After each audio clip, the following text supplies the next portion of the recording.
First of all, thank you very much for coming to this interview. You're welcome. So, the first question, the best damn thing. What could be the most important thing you want to express with this album? Just a lot of fun and some good songs that weren't too serious. And, I mean, a lot of my inspiration for this record was my live show.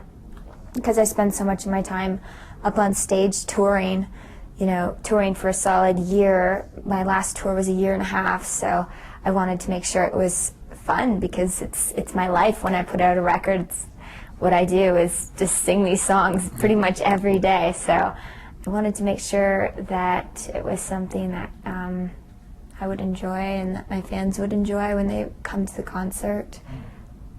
And what could be the biggest challenge in order to do this album? There really wasn't a challenge. I mean, the only thing I would say is because I write my songs, it takes a long time for me, and the writing process, takes up to 6 months usually for me with a record.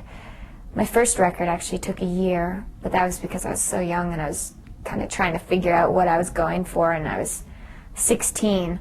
So there really wasn't any challenges because I was very lucky and in full control, and my label and management company were just really cool with letting me go off on my own and make this record by myself, and they gave me freedom creatively, which was great. So no challenges really.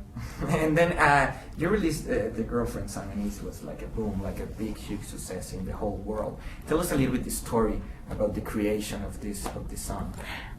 It was really random. It was last minute.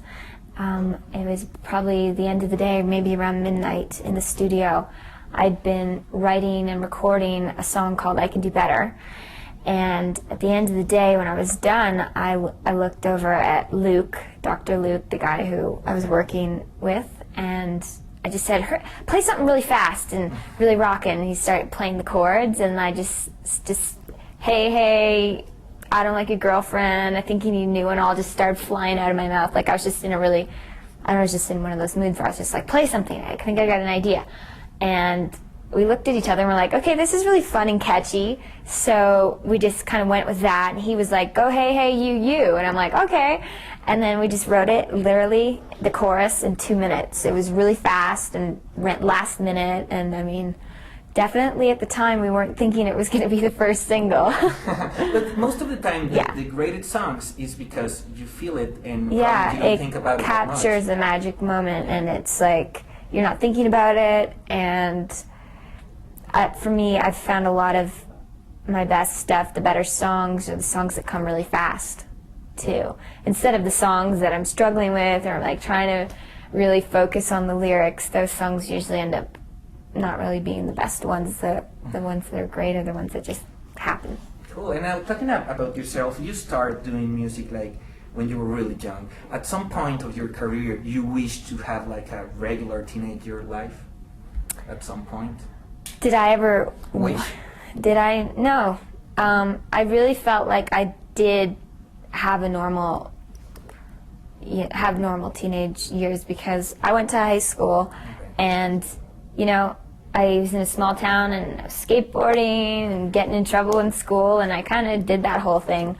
Sneaking out of the house, going to the field parties. So I definitely didn't miss out on any of that. And then when I did get on the road, I was quite young, but I still continued to have a lot of fun with my band, I guess, instead of my classmates or whatever. So no, I don't really feel like I missed out.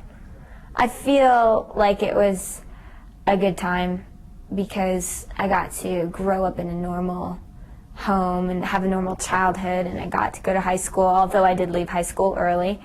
I think at the same time, part of me is I'm glad it didn't happen to me when I was a really young kid, but at the same time, I came out when I was so young, 17, and I've changed so much that it is I have grown up sort of in the public eye a little bit. And then you win a contest to sing with Shania, right? In 1998. When I was 14, there was a local country station that was doing a contest. You had to submit a tape of yourself singing Shania Twain's country song, What Made You Say That? And so I submitted a tape. My dad heard it on the radio, and I won. And I was 14, so I went with the radio station up to Ottawa, which is a big city in Canada, and I played. I went up on stage for that song with her, and so it was really cool because once I got a record deal and everything, I was there a couple years later playing my own show, the same stage, sold out. So that's awesome as a human being, Awesome. you know? I mean, That's like I think one of the coolest stories I have to tell for sure. and now you also started doing movies. You're in Fast Food Nation. Are you interested in getting in touch with the acting career? Yes, as a young girl, when I lived back home, performed and outside of school, like in theaters. I was in Godspell, I was in You're a Good Man, Charlie Brown, and a couple other things, and I was also performing in school at the musicals. So it's definitely something I think I can do, or I would like to, just to expand creatively. And I think, it's more of me finding the right project. I have an agent and stuff like that, so yes, I do have intentions to do some acting. I just want to wait for the right